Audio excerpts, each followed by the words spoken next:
that Trump has proposed ending income taxes entirely and replacing the income tax with tariffs. So now that Trump has imposed a bunch of tariffs, or maybe is threatening to impose a bunch of tariffs, can we end the income tax now?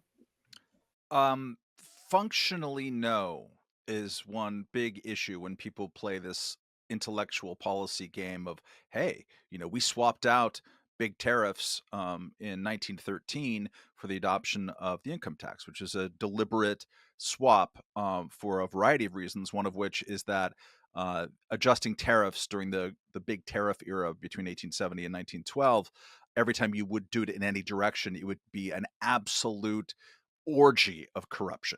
It was a terrible corruption. Like they couldn't do it. Even when Grover Cleveland, who was the only Democratic president in that era, tried to reduce tariffs in 1894, Congress larded it up with so much corrupt, oh, well, I'm going to get this exception. Oh, you're going to tariff this guy now more over this way, that he was like physically revolted by it and refused to sign it into law. And so there was this kind of similar to the way that the neighborhood that I'm in Brooklyn swapped out its entire port in the post-war era because there's just no way to get it out of the hands of the mafia. So they sort of swapped it out for container shipping in New Jersey.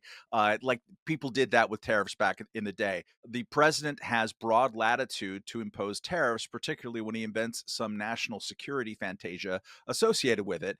The president does not have that broad authority to wave the magic wand to make taxes go away. He will, Trump and the Republican Congress, which has a majority of about 3 nose hairs, will be attempting to pass some big tax bills coming up soon. And we'll see what the content of those will be, but they will pale in comparison.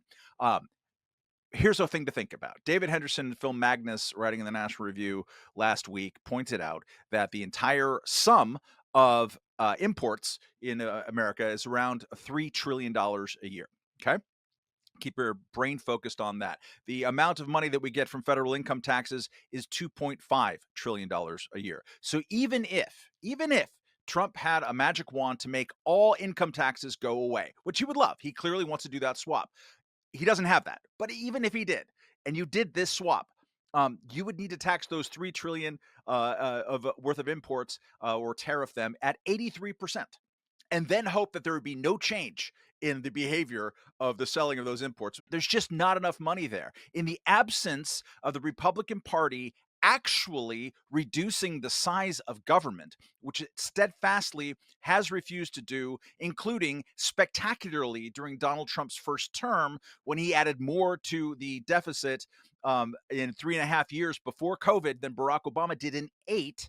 If they're not going to do that, then all you were doing by any of these measures, in addition to making Scott Lincecum print T-shirts until the cows come home, is that you're going to turn the annual deficit from 1 trillion to cajillion trillion dollars. So no, none of I this think is that's going the to official work. CBO estimate. It's the new CBO. Do we even have a CBO anymore? That's maybe a separate question for later in the podcast. So no, we're not going to magically make the federal income tax go away, sadly. That was a clip from the most recent Reason Roundtable podcast. To watch the full episode, click here. And to watch another clip, you can click over here. And remember to get the Reason Roundtable, subscribe to it wherever you get podcasts. Do it today. You'll be glad you did.